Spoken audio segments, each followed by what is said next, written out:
there are so many different ways we can reach the kids. Education is one, pop culture is another. Now, I remember growing up, punk rock in the late 80s, early 90s here in Washington, D.C. was a big deal with Fugazi and a number of bands based here in D.C.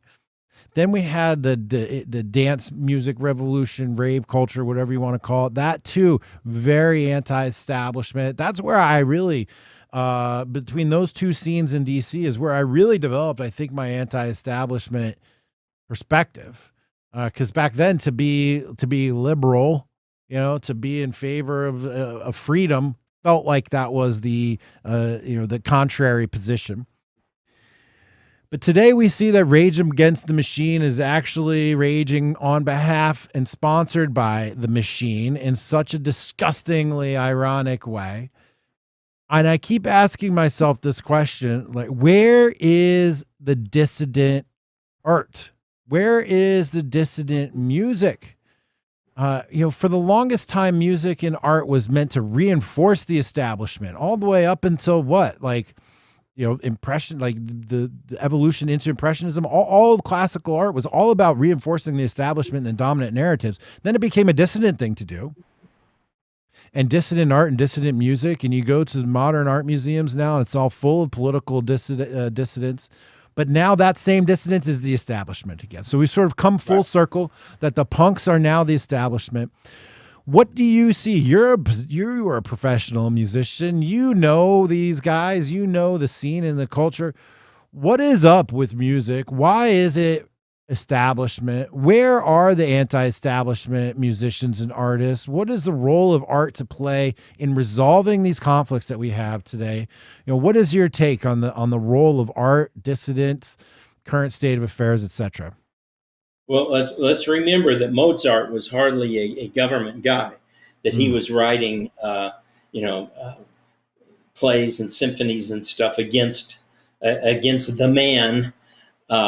But you're right. The Vietnam guys, Crosby, Stills, Nash and Young type guys, are now fully enthralled to the government. They talk the government line, and thank God for Eric Clapton, who came out with his comments the other day.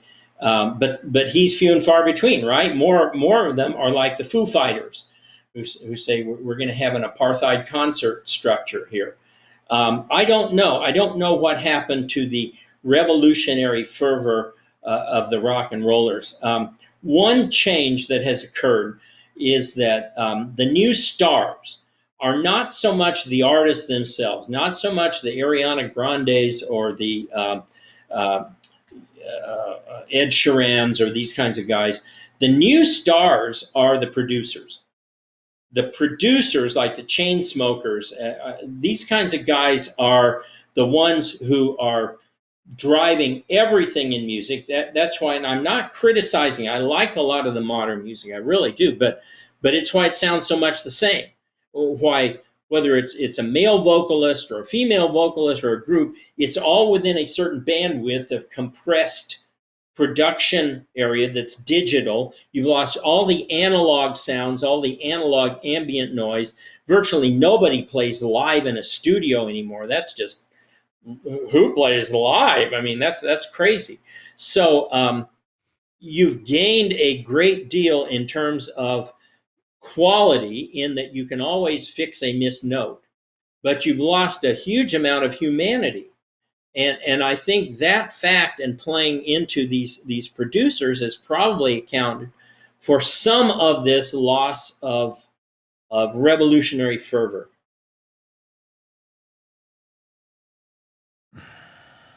All underground movements go through phases where they end up getting co-opted by the establishment. Music seems to be in that spot right now. Have you seen evidence of any anti-establishment dissident music percolating up through the system at this point? A little bit. There's a little bit. And part of the problem is, how does music get distributed today? YouTube, Twitter, these kinds of accounts where you build a following. Well, who's in charge of those?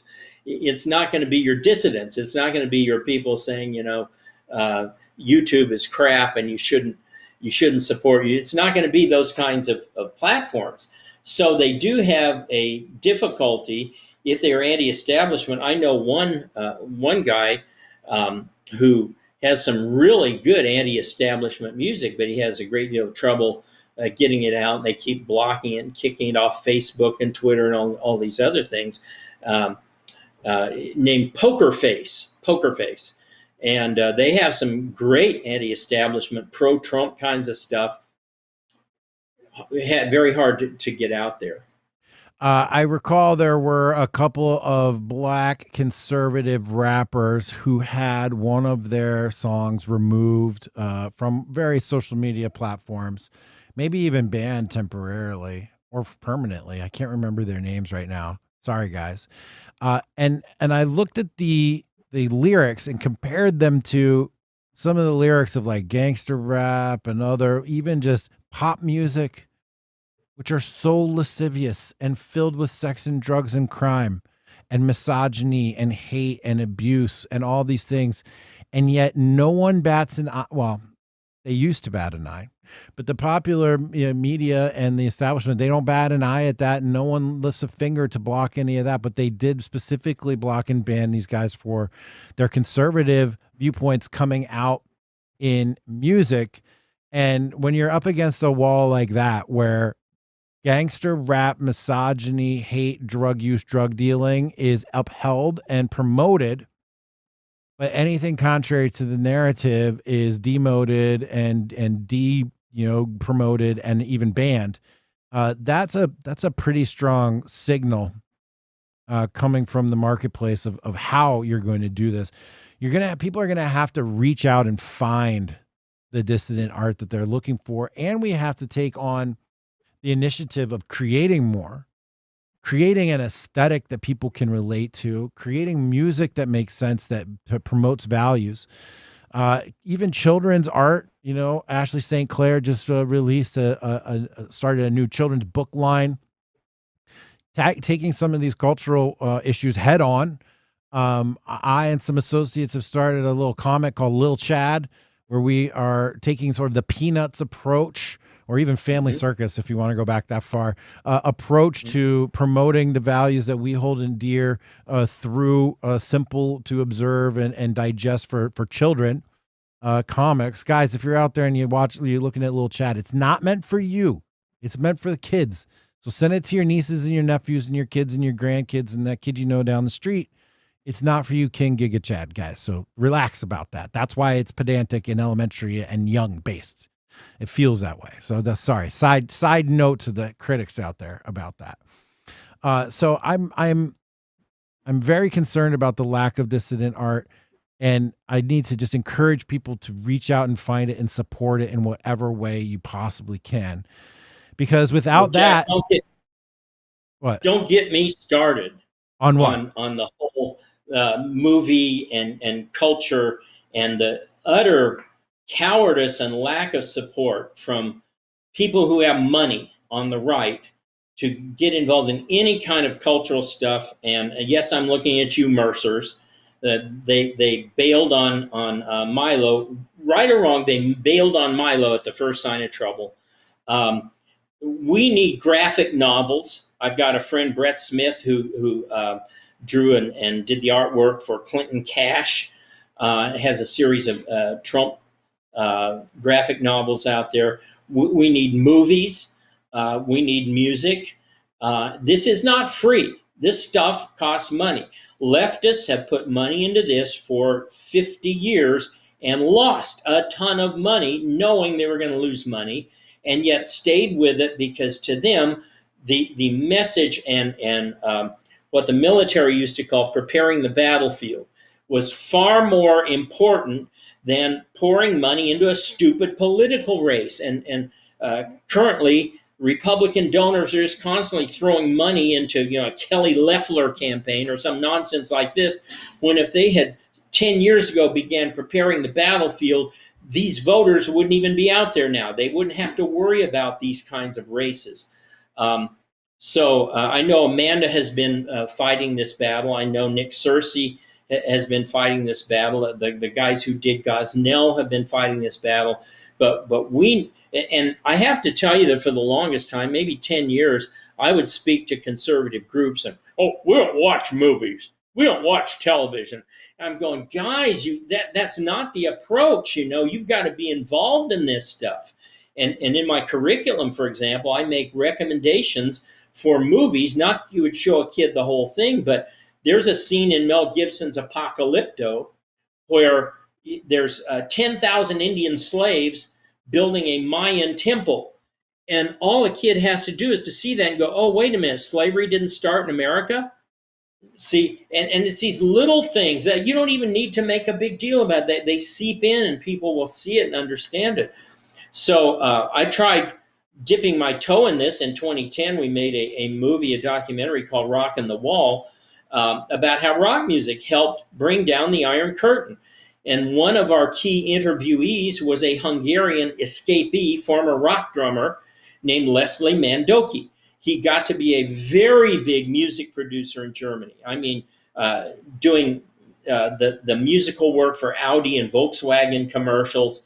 And he got to be friends with, among others, Bill Clinton and Mikhail Gorbachev.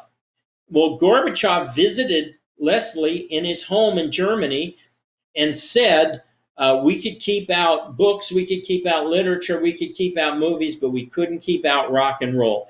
And then he said this line, he said, rock and roll was fundamental to bringing down the Iron Curtain. And I believe that's true. I think that culture can be fundamentally powerful, and our side doesn't want to play. I have been to every single conservative think tank, from Heritage to AEI to Cato to Young Americas to Koch brothers, trying to get them to support a video version of Patriots' History of the United States. And every single one of them said exactly the same thing. We don't do videos. Well, what do you think kids are looking at? Do you think they're going to read your white papers? Well, we put Ben Shapiro on college campuses. I go, great. He'll get 300 people. I did a video for Prager University called America's Socialist Origins, got over 1 million views. Which is your best use of money? That's quite a hornet's nest to kick over there, my friend. I agree 100%. And there is a certain sclerosis among conservative donors and think tanks. They are stuck in another time. They are arrogant and snobby and think that they don't need to get involved in things like music or art or movies or things on the ground or do grassroots work in this respect. This influence, this persuasion work, this cultural building. You would think that they could look to the slow march through the institutions and realize that this is a long game that needs to be played.